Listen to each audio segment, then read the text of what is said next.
Hey, Mike, how you doing? Hey, welcome back again. Welcome back, everybody. If you're still listening to us, then thank the Lord you decided to come back enough and listen up because clearly we weren't crazy enough the first time. So, welcome back to Mid-Tier Thoughts. This is episode 2. I'm again joined by Mike. We're going to be talking today kind of about some cold weather and cold weather considerations. So, as we kind of seen around the news and a few other things, social media and such, they're calling this the coldest winter in decades. Yeah. So, we're Did you kind read up? Did you read up on that article I sent you?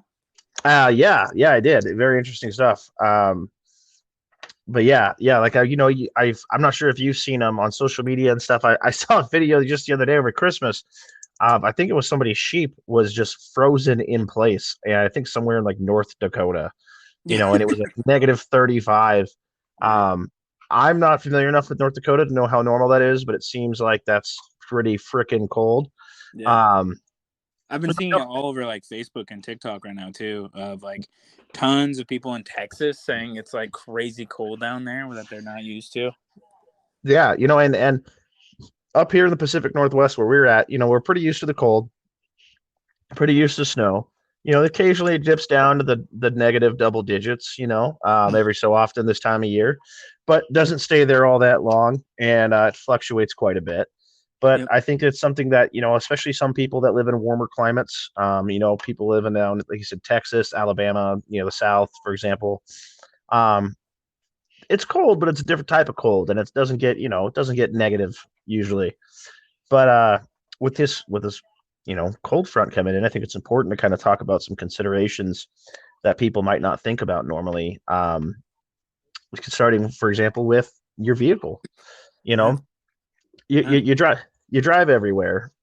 And my thing is we kind of have like the prepared lifestyle. You generally keep stuff in your vehicle. I know I've got kind of a go bag in my truck usually. Um, but with cold weather, there's usually a couple extra things I like to add. So, I mean, if you want to touch on that a little bit, kind of your thoughts. Yeah, absolutely, man.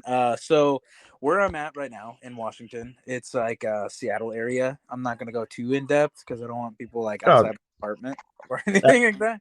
absolutely. I mean, I don't think we're going to quite hit, stalker fan base yet, but we're getting there. Yeah, hopefully one day. Fingers crossed. But one of the things is that over here there hasn't been a cold front so bad that it froze over the entire like city basically since '96. They compared this winter to that winter.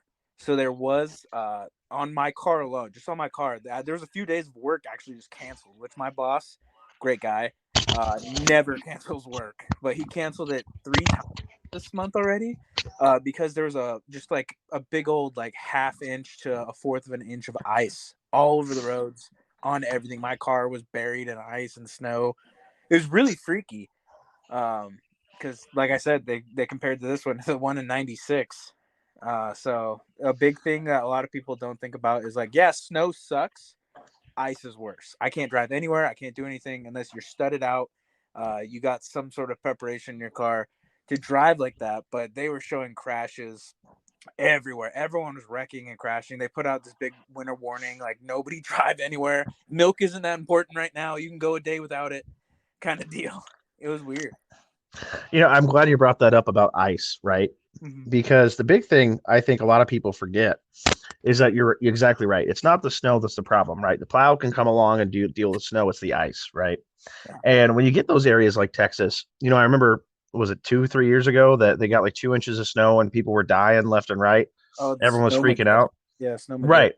And in the Pacific Northwest, we kind of scoff at that and think it's funny. But, one thing you got to remember is people down there, one, they're not used to it. And two, they might only have one, maybe two plows for the county, Yeah. Right. where I'm at, we've got 30 just in the city, not including all the rural areas and the county plow and everything else. That's just one entity. Yeah. And 4 feet of snow, they got it plowed out in 2 hours. So, I'm exaggerating a little bit there, but you get what I'm saying. So Yeah, well, you go are, ahead. but you aren't, because where I'm at right now, it's just Washington. It snows here every once in a while. There are 8 plows for the whole peninsula, so it's crazy.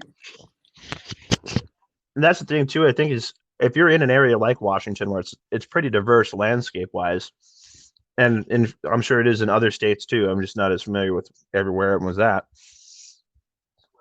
Where you're at on the coast, exactly. There's only 8 plows for that area for the whole peninsula. Mhm. So you get 2 inches of snow, it's going to be all day. Yeah, definitely. And you might have someone that's got a big enough truck to not that knows how to drive in the snow and take care of that. But you can't really fault everybody for not knowing how to drive in the snow because it never snows over there. Yeah, yeah. I mean, it's all over social media now. Everyone's making fun of Seattle because the people slipping and sliding down the hills, and it's like insane. And it wasn't even the snow; it was the huge impact of ice. Oh, absolutely. And ice is, way worse. I'll take snow over ice any day because that's the thing. Once you hit that spot and you got no traction, you don't know where you're going. Yeah, 100%, man. So that kind of leads into the whole vehicle considerations thing, right? Is especially with ice going off the road. If you're going off the road in town, and you can walk home or you can walk to the neighbor's house, that's one thing. If you're just kind of, maybe going out, you're risking it for that milk, right?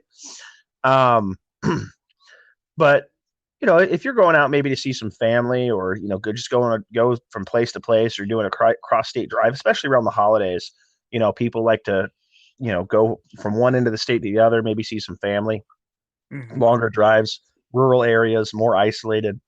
I think it's really important to keep certain things in your vehicle just in case you do go off the road. Like, yeah, prime example. Let's say you're going to go see grandma on Christmas.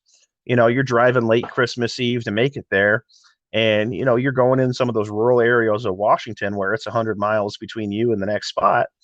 And if you go off the road, there may not be a tow truck available.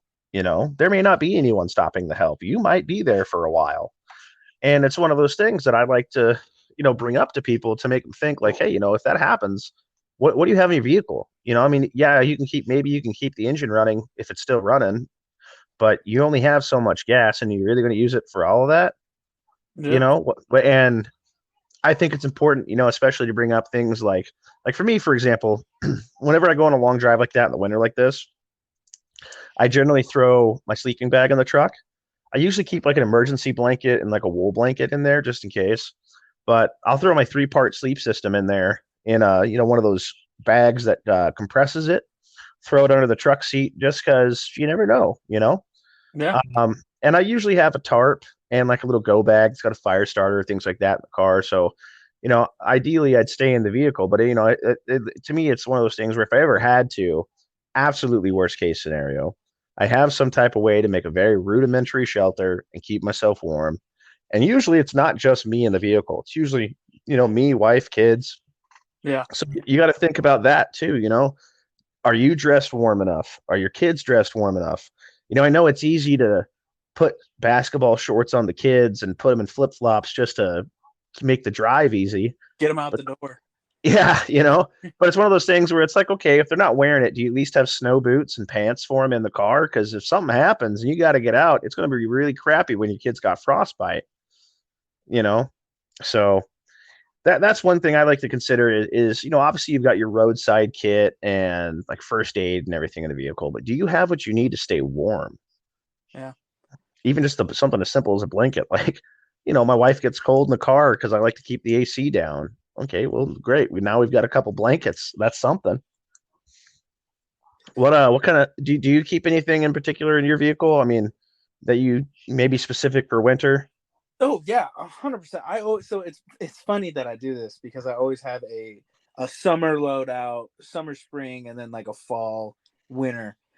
Because in the summertime, I love to keep like a big old gallon of water back there, things like that. Small Mm-hmm. things that you think of, like, oh man, if I'm broke down somewhere for an hour, I want to be able to at least have some water or something. Yeah. But you got to remember that it's wintertime. It's frozen in the back of your car. Yeah. Yeah.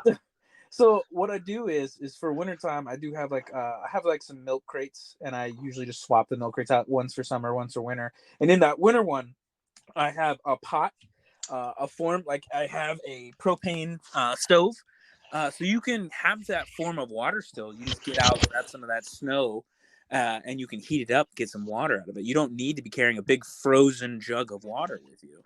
Yeah, that's actually super smart, is having a little propane stove. I don't have something quite like that. Hmm. And as you're saying that, I'm like, oh, that'd be a good idea. I've got like those what are they called? They're like the little folding stoves that have like the little they're like little white discs you can light with a lighter and they Oh burn. yeah, yeah, Yeah, yeah, like they're like real cheap camp stoves. I keep one of those in a bag just because it's something like that in a little tin cup to do that with. But yeah, no, that's a really good idea. I usually try to keep like a 18 or a 24 pack of like the cheap waters you can get at mm, Walmart or something in the vehicle. Partially just because it's easy just to reach back and grab a water while you're driving. But same thing. I usually do that in the summertime. But yeah, like you said, in the winter, you leave your car, you leave it in your car overnight. It's frozen, and I'm not dragging it in every day. So, yeah. but So, you know, so the water comes out, that goes in. I usually keep a little bit of food, some like protein bars, things like that. Uh, yeah. but that's got to switch out because in the wintertime I keep protein bars and things like that. But in the summertime you can't have that back there; it's gonna all melt. So I switch it out between like granola bars and protein bars. Yeah, that's pretty smart. I usually keep like a broke down MRE or two, and then There you some of go. those, and then like a Mountain House meal or two Yeah. because my kids aren't going to eat the jalapeno cheese spread from the MRE. I'll happily enjoy that, but yeah, you gotta think about That's the other thing too is whenever you have kids or other people in the vehicle, thinking about like, okay, cool, I got all my stuff and I'm good to go. But you know daughter's in a tank top and pajama pants, that's not going to go well. Yeah. I usually keep like two or three extra sweaters. And I keep those here and there year round. Like sometimes, you go out during the summer and then Oh yeah. or then in the spring and it gets cold during the night, but it's warm during the day. So I keep a couple sweaters back there. Um, what I also started doing is which it doesn't make sense to me completely, but it does. I do have a radio, just like a cheap Baofeng, and Yeah. I have it programmed to the weather channels around here and the local channels I can get a hold of. And I try to keep that on me at all times. Yeah, you and I are alike in that. Is that usually if I'm doing anything around town, I usually don't. But if I'm going anywhere outside of town, I'm usually taking my Baofeng with me. Mm-hmm. Um, I know enough people running radios like that in enough area that I feel like I could get a hold of somebody if the phones don't work. Hopefully, anyway. Right. And everyone's always like, "Oh, think of the EMP drop. Think of the EMP drop." Well, think about just of everything going down here in Silverdale. People were out of power for 4 or 5 days Oh, absolutely. just because one tree fell down or something, or someone swerved off the road and hit a power line, hit some sort of like telecommunication line, something like that. And there weren't like Wi-Fi was down for these one families for like 3 weeks or 2 weeks or something like that. No Wi-Fi. Yeah, I think that's a good point that you brought up. I mean, there was a lot of attention around. I know we talked about it on our last episode about the down in North Carolina, and there was that power outage that they thought was caused by someone shooting at the power station. And I Yeah. was just reading today there was something similar like that happened up in Pierce County No in shit. near Tacoma.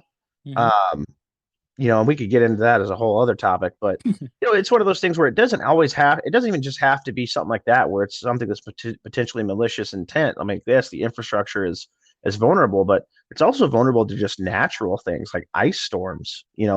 trees falling down, car goes off the road and hits a transformer, or it's just too freaking cold and a line snaps. Like I've seen all kinds of crazy stuff like that, and you go without power, well, when it's 30 or 40 degrees outside, like that sucks, but and it's cold, but it's not the end of the world. And you can generally keep some kind of residual heat in the house, but when it was last week here, it was -7 before Yeah. Christmas, and it makes you think like, okay, if that happens, um, how are you staying warm in the wintertime? How are you staying warm and keeping your house warm when you don't have power? If you have a fireplace, well, great. You've got a fireplace and hopefully it's a wood burning one and you can throw some logs in there, keep yourself warm. But, for a lot of people, if you're in an apartment or in a house that doesn't have a fireplace, how are you going to do it? If you got I guess if you got a gas stove, you could potentially run that. But Yeah. uh, again, you got to think like, hey, if you got an electric stove, you're in an apartment, for example, what are some ways to keep warm? And one thing I saw that I thought was a really interesting idea was if you have like a small tent or a tent that can just fit inside a room, It was this thing on how to kind of survive in a scenario like that. Hmm. I thought was interesting was basically pop open a tent in the smallest room in your house that everyone can fit in, and put everyone in the tent, hanging out there, close all the other doors, and basically your body heat will radiate in the small space of the tent with all the windows closed up. You're inside, so you're away from the elements, right? And then once your body heat radiates from there, it kind of heats the rest of the room, and you basically make like an incubator. Huh. But you're closing off everything to let that heat kind of stay in the area. And it might suck to be stuck that together that long, but it's something to where hey, we're not dead. Yeah. Or No one even ever considers that, man. No one ever considers the yeah, fact that like maybe this is that moment. Like a lot, like back in the day before, a lot of infrastructure was like that. Like we didn't know a ton about. I mean, my grandma told me stories about when she was a kid, and a big winter storm came through, and a lot of families died because they were in the living room with a propane stove yeah. and they all died of carbon monoxide. Like this is something that no one really thinks about. They're like, oh, yeah, I have a wood burning stove, but you don't have a single log. You've never got firewood or anything. So down in Texas, what they were doing like 2 years ago, 3 years ago, is they're burning their furniture. And your furniture is filled with glues and all sorts of like crazy chemicals to make it colors, the different fabrics. And people were dying of smoke inhalation. And Well, yeah, it's horrible. I'll say I remember there was when I was in high school. I remember there was a real. You might remember this too. Like I think it was back in like '08 or '09 when we had those really really bad winters where it snowed like 2 weeks nonstop. Hmm. It snowed like 6 feet in 2 weeks or something. Um, I remember hearing stories about people that like again, their power went out and they were going days on end without power. And so the people were trying to stay warm. And so they were bringing in their propane grills from outside to heat the house. But Oh. they didn't think about exhausting the fumes or anything. And either one, the house would catch fire, or two, like you said, carbon monoxide poisoning. And it was death by stupidity, like a lot, because Hmm. people didn't know any better. And it's one of those things where it's like, look, if you're going to do something like that, like one of the things I was going to bring up was like, for example, cooking without power, right? Yeah. Like I've got one of those little like 2 burner propane camp stoves, right? You just hook the little 1 liter propane thing up to it and you got fire and you cook your hot dogs on it or whatever, right? Yeah. Like that's perfectly good for cooking, right? But I'm also not going to use that on heat all day and fill my house with carbon monoxide. Now, it might be one of those things where it's like, okay, put your coat on, man up, go outside in the snow, cook your 2 second, your 2 minute hot dog, come back inside, do your little tent thing and heat up. Um, or even something as simple as like, hey, if you can jury rig some kind of exhaust thing and it works, I mean, go for it. But, don't burn your house down because you don't know what you're doing. Yeah. Oh yeah. Oh yeah. A lot of people, it's just, man, this is warm, and that's all they're thinking about. It's like, oh man, I'm just so cold. I need to get warm. But they don't take into fact the negatives or the side effects of like, hey, that's still horrible chemical being released into the air. Absolutely. And my thing is like, if you live in an area where it gets really cold, you should have some type of stuff to keep yourself warm, Even if you you know? okay, yeah, even if you live somewhere that doesn't usually get that cold, you need to have some form of preparation. Something. Absolutely. Yeah. Absolutely. Because and that's the thing, the whole idea of preparing, right? Like even EDC, carrying a firearm, all of it, right? Hmm. Like the odds that any of us will ever actually have to draw a firearm in self-defense are fairly low, right? Like most people can go their entire life without ever pulling a gun on somebody, right? Yeah. But the whole reason we have one is that if that chance arises, we're ready to play that game, right? Exactly. Yeah. And the same thing goes for cold weather. You know, just like you said, if you're living in Texas or in Florida or, somewhere else where it gets really hot, Southern California, for example, you know, you get freak weather. That's called freak weather for a reason. You get that one snowstorm out of nowhere.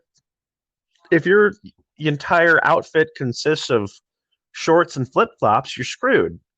You Yeah. know, it might be nice to just maybe have that pair of snow boots in the back in the way, Mhm. Or that, that sweater that your grandma got you that you don't like, but it's warm. Um, Things like that, just some super simple considerations when it comes to the weather and preparing for it. Because that's the thing is you don't want to get caught with your pants down.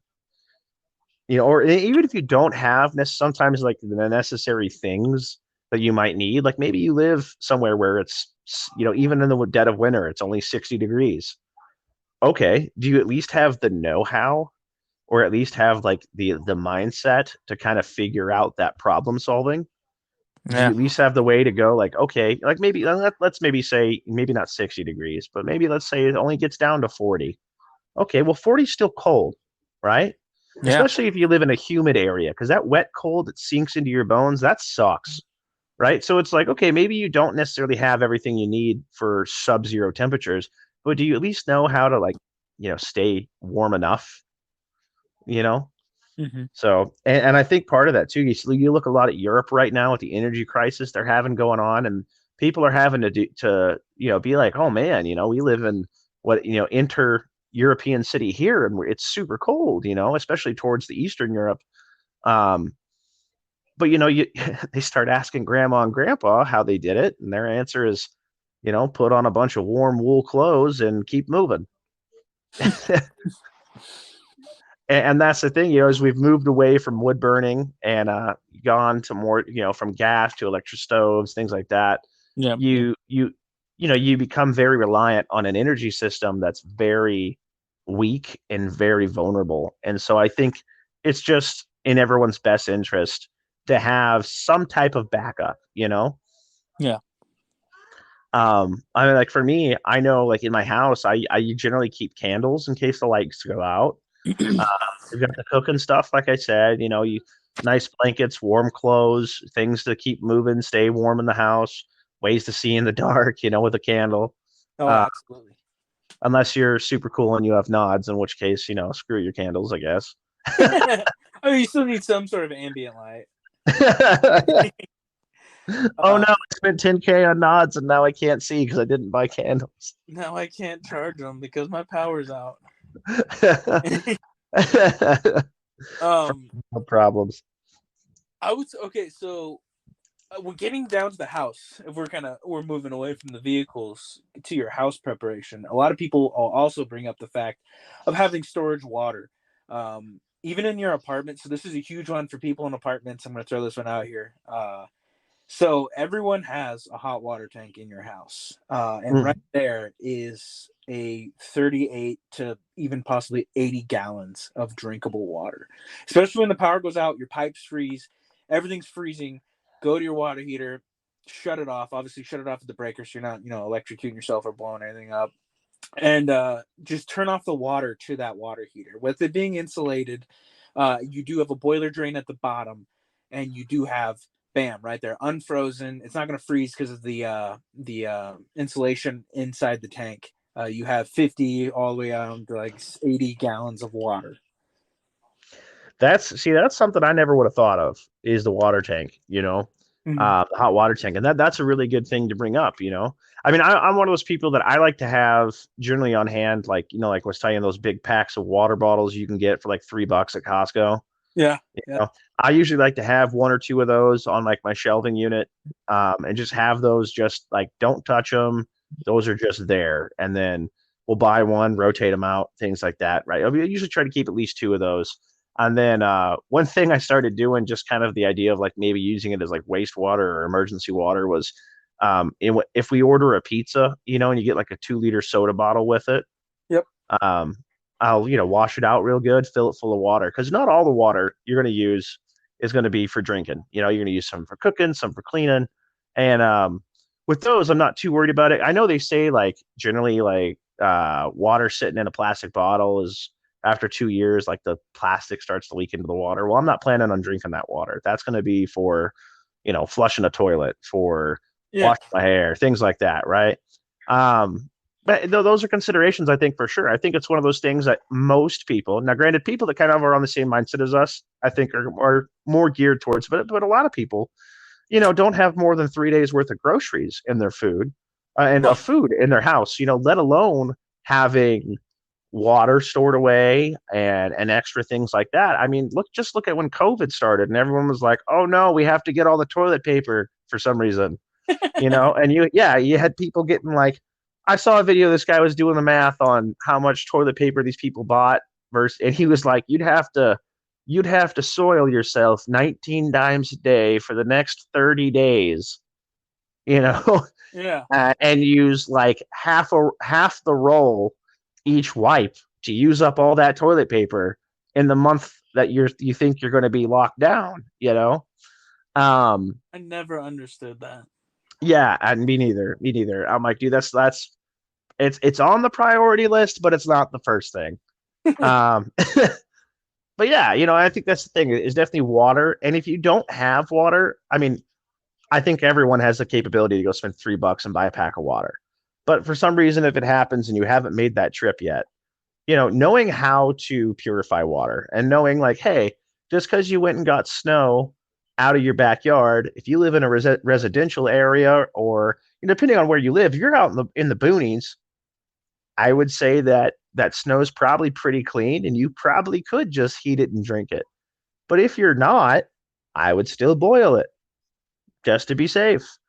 And knowing how to purify that water, having a way to purify that water and or a way to boil it, that's pretty important. Those are things that could become really handy.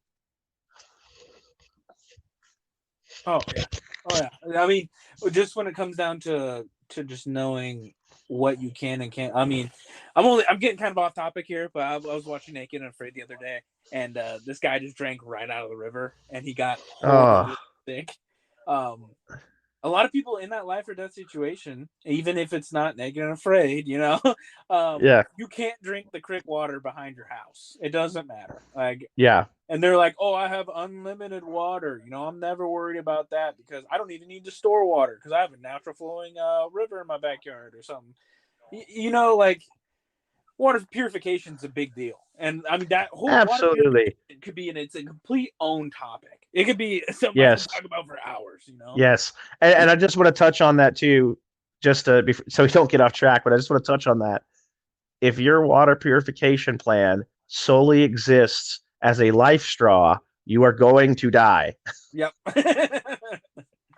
Like, I love the videos where they're like, oh, look, I'm going to put this life straw into liquid manure and I'm getting crystal spring water out the other end. You're like, no, you're not. Just because it's like light brown instead of dark brown now, you're going to die still. Yeah. I mean, you can just look at the thing. The filter, it might get big stuff out of there, certain things. You should still probably boil it. You should still, I mean, like, I would purify something first and then maybe drink it through the life straw. That's the thing is, I think people, they just go out and they rush and they're like, oh, survival company's selling this, we got it, I'm good. um yeah, But like I said, yeah, I could talk about that all day, dude. I'm gonna go back to the cold weather. okay.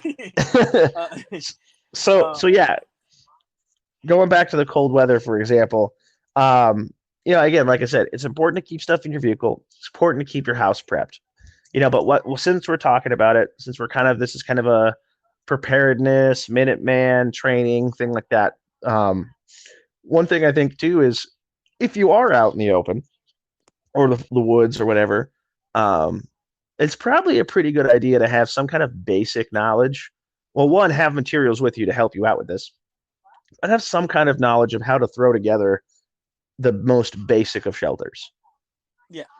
Because if for some reason you're, whether it be off the side of the road or you're hiking through the woods or doing whatever, going out to look for a Christmas tree, skiing, whatever, if something happens and you got to stay somewhere, it's pretty good to know how to make a shelter. And there's several ways you can make a shelter pretty easily, depending on your environment, that can help you get through the night.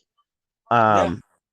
My like guilty obsession that I will just spend way too much time diving down the rabbit hole is to see these people in like Alaska or Canada go and build these overnight shelters somewhere, or they'll go out in the woods and build themselves like a log cabin overnight out of a pallet. Yeah. And it's like, oh, I'm like, I need to go do that. That's super cool. But they're super simple things. Like one of my favorite ones that's like super easy is literally just a simple lean-to shelter.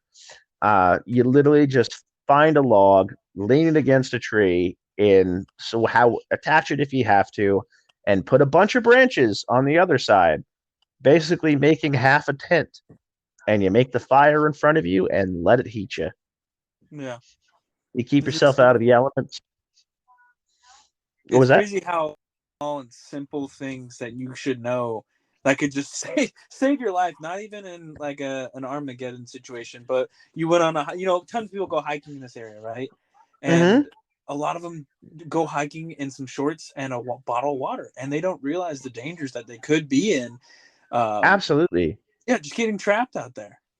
And speaking of cold weather, in my mind, because just where I live, I think, you're out in the woods, it's knee deep snow, you're building together this shelter and wrapping up under a wool blanket kind of thing. But also where you're at, cold weather over there doesn't have to be 4 degrees and 4 feet of snow. You can go hiking up in the mountains and it's 30 and it's wet and it's humid, right? So Yeah. it's cold and it's cold to the bone. And if you're out there overnight, you get lost or something like that. I mean, that's a very real thing that happens. And the wood's wet, things like that. And if you don't have stuff with you or have the know-how to make a fire in those conditions and to build some type of shelter to keep you dry out of the rain, like you could get hypothermia and die. That's a very real thing that happens every year. And you have no idea how many people believe that they are going to need a Glock 20 with 10 mil because they're going to run into a bear. They know they're going to run into a bear, even though they're more rare. Bear attacks are more rare than deer attacks here, but they need that Glock 10 mil to stop that bear from charging them. But they don't even have a way. They don't even have dry socks. Like they're out there in their Columbias or whatever, and they don't even have any form of getting dry feet, which is You know, more likely you get your feet wet than get attacked by a grizzly bear. that is excellent that you brought that up because that was going to be one of the things I was going to talk about was, footwear in cold weather is huge. Like obviously one, traction, right? If it's Yep. icy or something, you want something with tread and traction.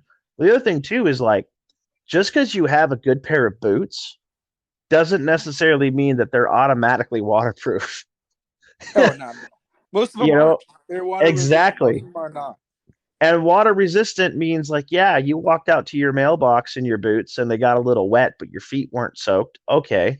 But Yeah. when you're trudging through snow in those boots all day long, and if those boots get wet, the minute you stop moving, your feet get cold. And when your feet are soggy and cold, that's a really crappy day. I can tell Yeah.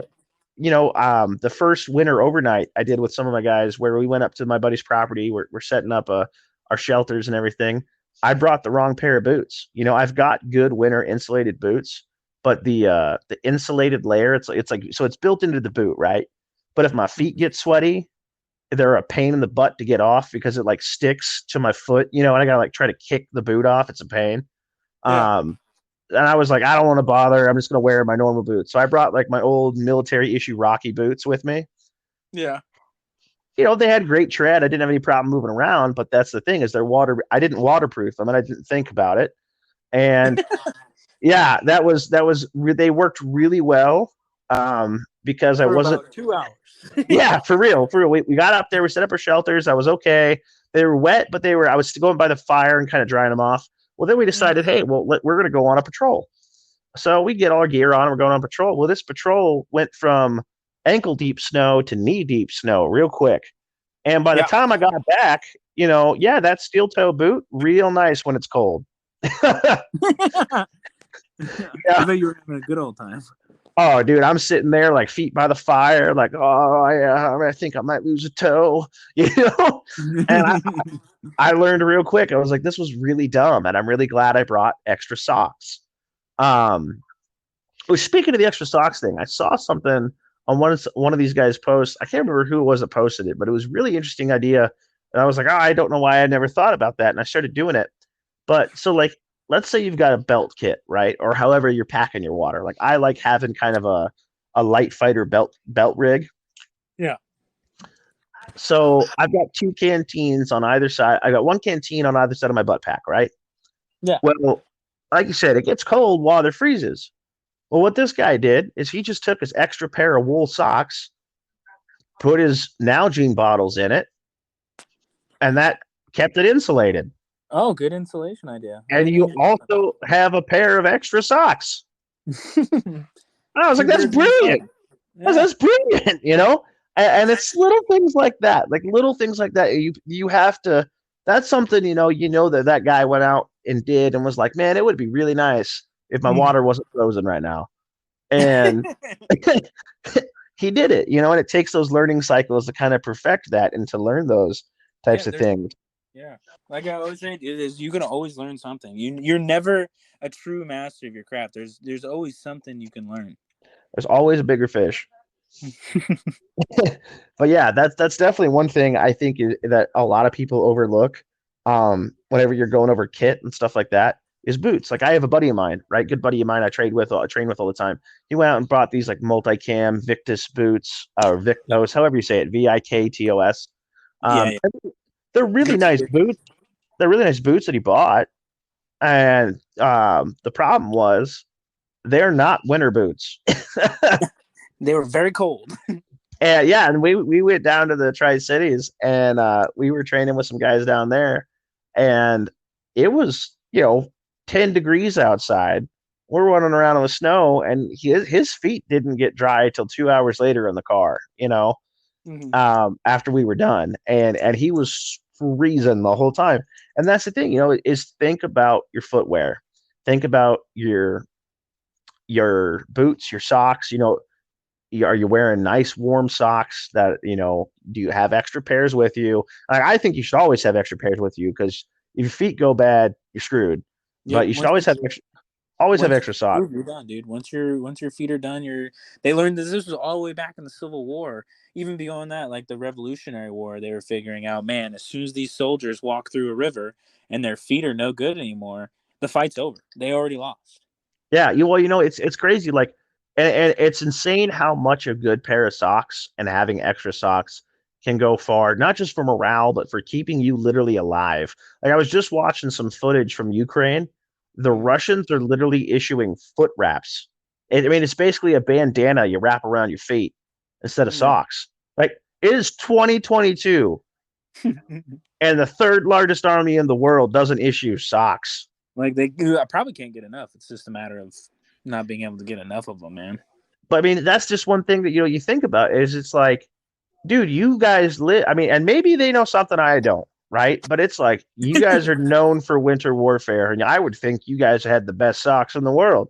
Yeah, You yeah, at know? least some wool babies or something. Yeah, between a Russian and Alaskan, if one of you is issuing me socks, like I'm gonna listen. but but yeah, it's little things like that, which kind of leads to my next topic I wanted to talk about was training and going out in that bad weather. I know when you and I worked at the gun shop, the winter time, because we had for those that didn't know, we worked at a gun shop that also had an indoor range, and that was the thing was as soon as the weather got crappy out, range attendance went through the roof because nobody wanted to go shoot when it was 35 or below, or freezing or below or whatever, rainy Yeah. or snowy or crappy. Everyone wanted to come shoot where it's 68 and air conditioned. Dude, the winter birds came in, man.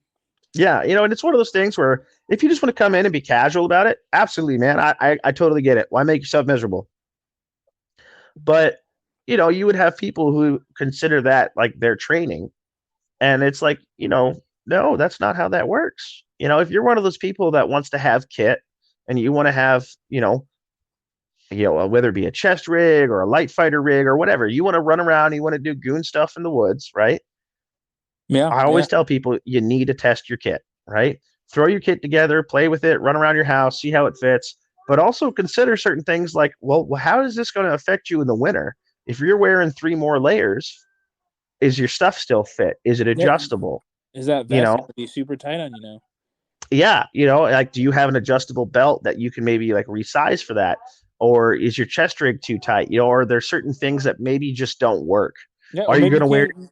Well, a lot of people like just take this into consideration. What can you reach now? Because you gotta yeah, think your movement is way limited now because you're wearing this big heavy jacket. What can't you reach on your vest now? that IFAC, that certain set of batteries, anything. Or even something as simple as, okay, let's say you're running a chest rig, for example. Mm-hmm. Are you going to put your coat on over it or under it? And what is that limit? Yeah, exactly. And that's going to be a question that's up to you. But it's one of those things where it's like, okay, what do you have issues with? If you wear it over it, can you still have that fluid motion? If you wear it under it, are you going to like maybe get too hot and overheat? Because it's 40 degrees and it's kind of borderline coat weather. Do you really need one? Do we not? Or is it like -6 and you absolutely need that coat? Yeah. Those are different things to consider. And also just the fact that we're sitting here talking about the idea that anything can happen. And I think the big thing is all of us want to be prepared in case of whatever scenario we have that the shooting starts, right? Mm-hmm. It's not going to be like ancient Greece where we're fighting in the summer and we're back in the fall, the harvest, and no one's doing nothing in the winter.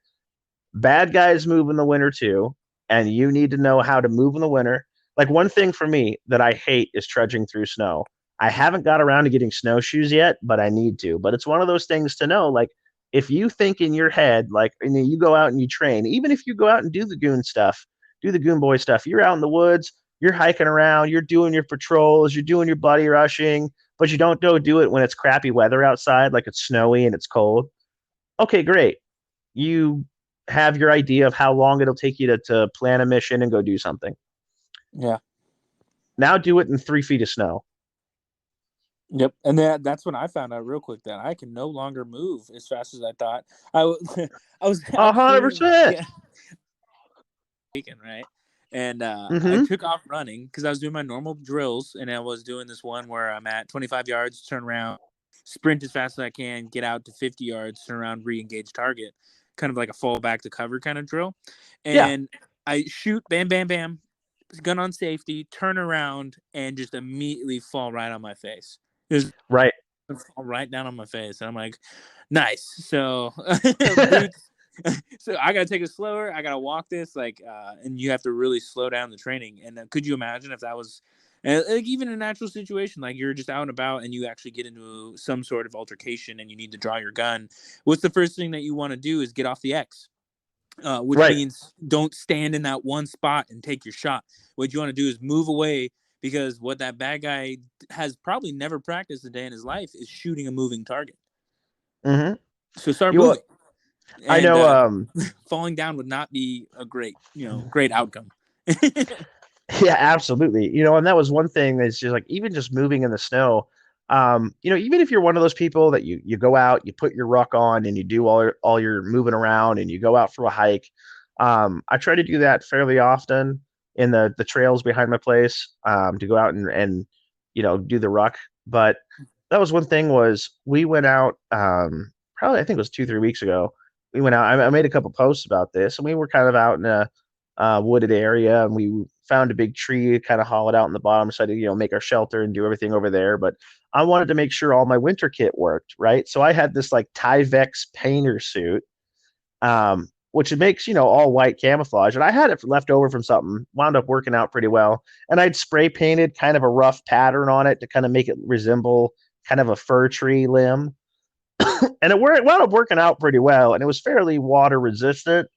Kept me pretty warm. Looks pretty cool, I'm not gonna lie. But I think you brought this up in the other episode about the suit. I couldn't remember if I did or not. I probably did.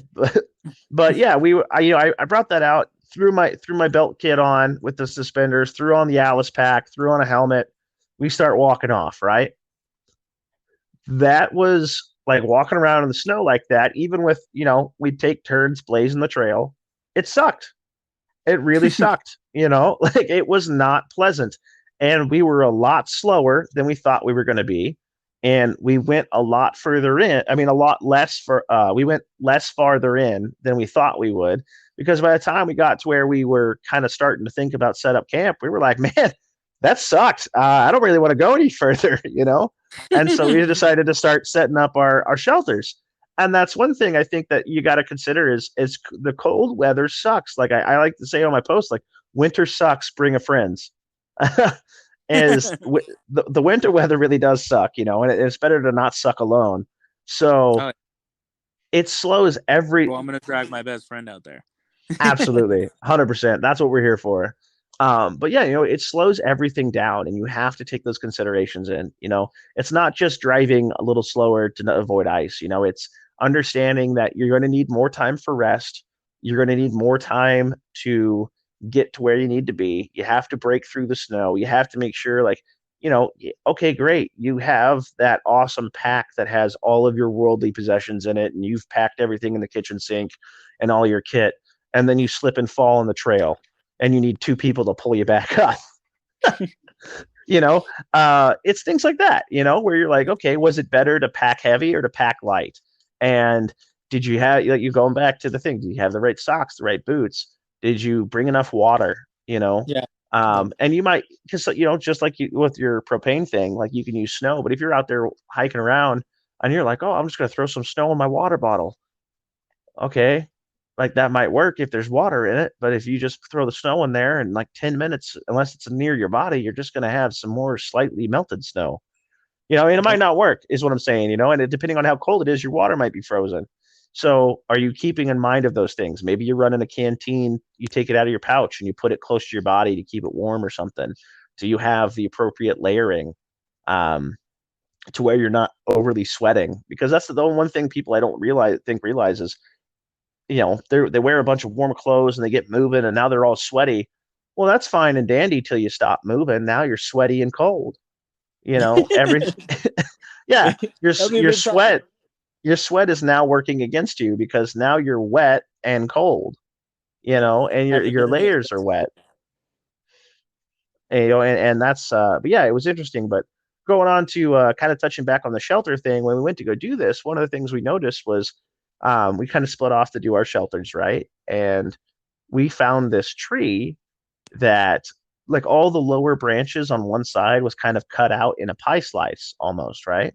Yeah. And it was like this perfect naturally formed shelter. Like the work was done already, you know? And it Yeah. was one of those things where we could just kind of went in and we cleared out the branches that were in the way, used those to start a fire with our fire starter kit, which again, know how to start a fire, practice starting a fire, and make starting fire, make fire kit, if you can go out and buy some pre-made stuff, which is pretty cool, but something as simple as cotton balls and Vaseline works wonders Yeah. And then for you fire nasty starting. people, the nasty people out there that watch. Everyone should be doing that. I know some people are lying because I've definitely smelled some people around there. Uh, but keep that lint. That lint that you throw in the garbage all the time. Amazing fire starter. Yeah, absolutely. The lint, cotton balls, and Vaseline. If you there's all kinds of ideas out there, but it was one of those things that I used a little bit of cotton balls and Vaseline, and then one of those tablets for that cook stove I was talking about earlier. Mm-hmm. Because those things, they can get wet, they burn, they're unstoppable. Well, Yeah. because the wood was kind of wet, we started with some small, start your small off fire, and it burned up nice and quick. And once we got everything going through, and the wood kind of, the smoke went up and the wood kind of dried out, fire went up nice and quick. We started putting some extra boughs around the edge of the tree. Next thing you know, we've got our shelter built, and it was good practice to get out and go do that. But it's one thing I think a lot of people don't do enough of. Everyone wants to, it's like that saying, everyone wants to go do gangster stuff until it's time to go do gangster stuff. Everybody, what is it? Everybody wants to be a gangster until it's time to do Yeah. gangster stuff. So That's what it is. yeah. Yeah. Yeah, and it's the same thing, man. It's like everyone wants to go do goon stuff in the woods until it's 4 feet of snow outside and 30, and below 30 degrees. Yeah, until you're freezing your ass off. Yeah, right. Or that's like, it's just things like that to consider. Something as simple as the weather. Um, like I remember Yeah. when I was in the military, I know that the Air Force has a special operations unit that is solely based around like weather stuff. Mhm. I don't know exactly what they do or even what they're called, but I know they do like weather preparations. And I remember seeing skits where people would make fun of it, everything. But then you start to realize, like, no, that's actually pretty important, because if you're like, oh yeah, it's nice and sunny today when you're going on your mission, and the next thing you know, you're like, oh hey, look, it's 3 feet of snow because we were going up on a mountain and nobody told us it was going to be precipitating today, and I didn't, and it's like, great, now I'm cold. But yeah, I think there's lots of things to consider with that. I think the biggest thing is you don't learn those lessons until you go out and do it. You don't learn what you need and what you don't need until you go do it. Even as simple things as like, how do you pack your bag that you brought with you or your pack, and in what order, is all your fire starting stuff buried in the bottom, or is it readily accessible? Yeah. How where's your stuff at? Do you know where it is? Do you know how it works? Like, I can't tell you how many times people will go out and just buy survival stuff and then never touch it. Mm-hmm. And it's like, that's cool. 100 Like 100%, man. Like, when it comes down to like packing out your gear and everything, I think we should do a separate episode for that, just because that's just a huge in-depth one that I can get into. 100%. 100%. Another great person that has a whole tutorial on how to pack your bag would be Grantham. He's got a really good one. Yeah, I mean, and that's the thing. For those that don't know, I mean, I'm sure most of you listening to this know who Grantham is. For those who don't, like, I know the jokes are out there. There's a bunch of, love him or hate him, whatever. But he was a prior SEER instructor with the Air Force for years. He's a great guy. I've had the opportunity to meet him. Super cool dude, really humble guy. The thing about it, though, is like he has actually really good stuff to say about that. His Deadly in the Mountain series is phenomenal.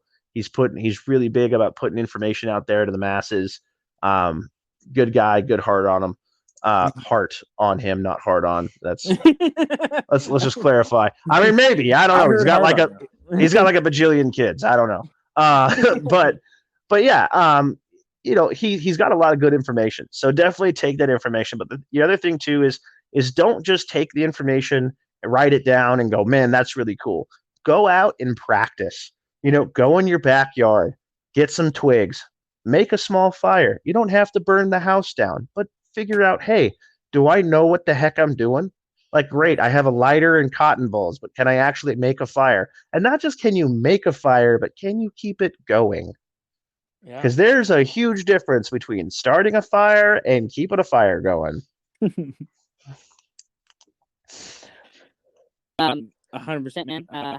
I think we touched base on a lot of cold weather stuff, and we're about 52 minutes. I think this is a good time to. Yeah, I think that we've made a lot of good stuff on here. Again, we're both me and Mike are both kind of new to this platform, so for those listening, if you want to reach out, have questions for us, have anything you want us to talk about, or have any thoughts or things you just want to throw your 2 cents in there, tell us we're stupid, whatever it is. Or even some advice. Let me know if I'm not touching the right subjects you like, or let me know if you don't like the way I talk at all. I'm not going to change it, but let me know. Yeah, absolutely. If you guys want to reach out to us at all, I'll include. I believe I've included our Instagram handles in the description of. I try to do it in the description of each podcast, so of each podcast episode. But again, you can reach out to me at not_the_ATF_AJ. And Mike, you want to go ahead and do you want to give yours out? Yeah, mine's a lot easier than that. It's Mike .Travis at 31. I don't post on Instagram that much. I'm gonna be taking up the social media a lot more here soon. I was never big into social media, and now that I've found kind of a like and something I'm truly passionate about, I'm going to be really stepping up my game in that department. So yeah, you can reach out to us there. I believe if you're listening to this on Spotify, I believe there is a way for you to reach out to us with questions.